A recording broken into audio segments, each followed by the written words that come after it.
celebrating when the results were announced. Edgar, your take? I celebrated. I don't know which people did not celebrate. Well, his supporters did not celebrate. Yeah, his supporters did not celebrate. That is what was expected of them, not to celebrate, because they were expecting him to win with a deep state and with everything, with all the power that he had. They were expecting him to win. Now that they didn't win and they had all that power, and they didn't have to celebrate. But if you look at the website of the whistleblower, what do you see? First, Raila is a beneficiary of the whistleblower.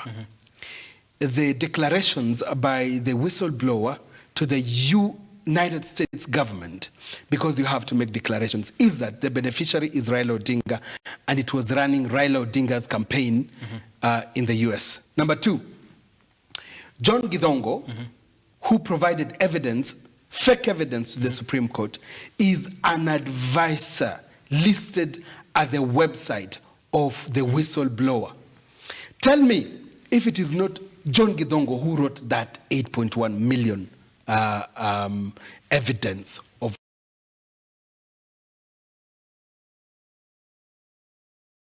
hot air.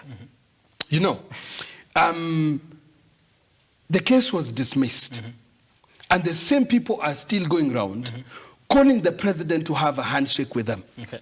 Now, do they really want a handshake? Is that what they want? They've been accused of wanting a handshake, but maybe that's not what they're looking for. Yes. This is a handshake brewing. And the president has called these people to stop looking for ways in which they can have a handshake, because there is no handshake government coming in any way. There's none. So this is a distraction. Raila is doing very well, and I give him 100% in theatrics. And he's going to cause mayhem, by the way. Today, he's going to cause mayhem, and that is what he has planned to do, and there is no evidence whatsoever on anything that is happening. This is just politics, and Kenyans who subscribe to him will follow him, and the country will be at a standstill again. Just probably to speak, in regards to what they say they're not planning to, cause disruption or something like that, but they also have a right to, go out and, express their dissatisfaction.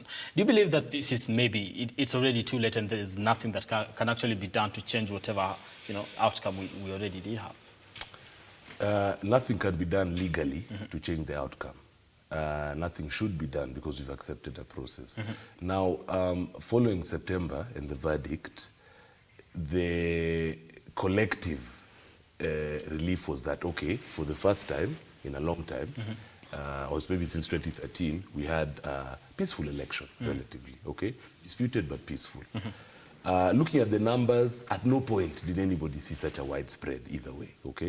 There was that element of, it's politics, let's play politics with the numbers, 60, 30, 60. But we knew it would be a close election, and that's what it was. And that's what the numbers showed. Now, these estimated numbers, there's such a widespread, it's on the face of it, it's not believable. Now, in terms of what can be done, it's different from what must be done. As always, like I said before, this is work in progress. Let's look at improving those areas where the Supreme Court said, let's improve. But what I'd like to caution Kenyans as well is, whatever side of the divide you are, don't get pulled up into this rhetoric, because you see, there's always a beneficiary of political temperatures ratcheting up, and on both sides. Yesterday, I listened to a little bit of the president's visit to Kirinyaga, and what struck me the most was Ndindi Nyoro. I like what he said. He said, look, I respect Raila, he's a leader, and you not abuse him. But on this one, I think many people disagree with you, Yes. It doesn't mean that we have to ram it down Azimio supporters' throats that, oh, you didn't do this, or then Azimio supporters need to then go to war with the UDA supporters, or so Kenya Kwanza online, or that sort of thing. That cycle is what we are trying to stop. Yes. And the way to stop it is not by starting it again. Yes. So I think on both sides, let cooler heads prevail. And this is where sometimes Mwai Kibaki, may rest in peace, he was no saint, but politically he was savvy. Let's not have this call and response game again. Yes, somebody has to be smarter, you know. Let's be smart, you know. Let's be smart. It's like yesterday. I was taking a walk, and then I walked past somebody's gate. It's a silly example. And then I didn't see this dog, and then it just came and started barking, you know. So what was my reaction? Was my reaction to turn and start barking at the dog, or to continue with my walk? You know what I mean? So let's be smart. Okay. Yes. So who needs to be smart here? Because the thing. I believe with this statement, the government was rattled to some extent, because the kind of response that we are receiving is focusing majorly on that. Now, just like the example you've given, if at all the dog barks and you continue doing your thing and ignore it, then, you know, it's gonna stop to some extent. But if you now start, you know, engaging it, then, you know, we have an issue right now. It becomes, you know, each one of you is actually backing at one another. Right now, maybe that could be exactly what we're looking at. The opposition could actually be trying to attack the government to see what kind of response they get. If you attack the opposition, then maybe that's exactly what they're looking for. Yes, they're actually setting a narrative to the government. They want the government to be distracted, and they want the government to talk about it. There were allegations last week that Chebukati was going to be murdered. Who is setting the tone for this discussion? Is it the person behind Azimio?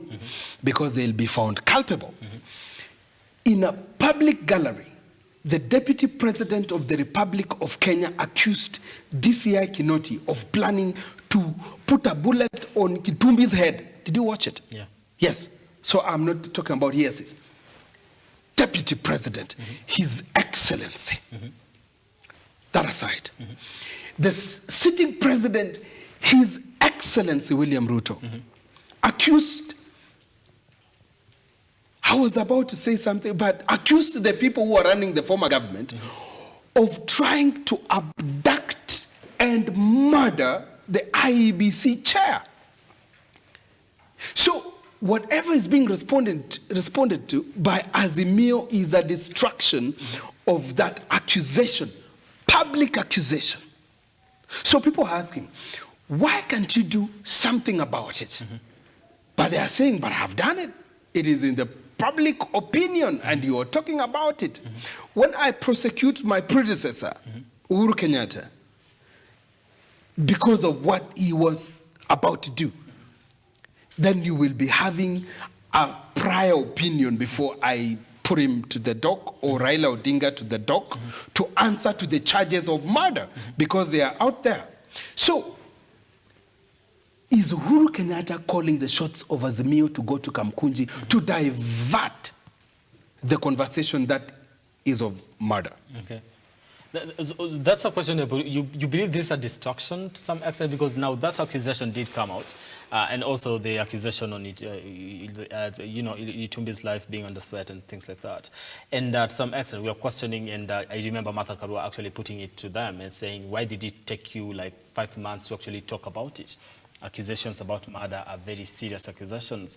You should have reported that to the relevant authorities and let them take it up. This is not something that you joke with. But it took you 5 months to actually, you know, bring it out to the public domain. You should, when we were going to the Supreme Court and actually having these cases, this is exactly what you needed to say. My life was under threat. I was almost abducted and, you know, murdered and things like that. Why did it take you so long? And just like he said, do you believe that this is actually a distraction to actually take the people away from this particular conversation? You know, going back to that Kirinyaga church service yesterday, the women rep for Kirinyaga, she's a very young lady, she's a lawyer. And yesterday she said, Njeri, yes. She said something, this is a clip, the thing that caught my attention. She said, and I think she was referring to Raila Odinga, she said, alianza maandamano before we were born. So she's talking about herself and people younger than her. It's true. So my caution, if I was in that meeting yesterday, I would have stood up and said, you know what? And I think the deputy president said something that was along those lines. Don't be distracted. Don't be distracted. When you win government and you've won it and it's been confirmed and you believe that you won it, govern. Govern. Because the Kenyan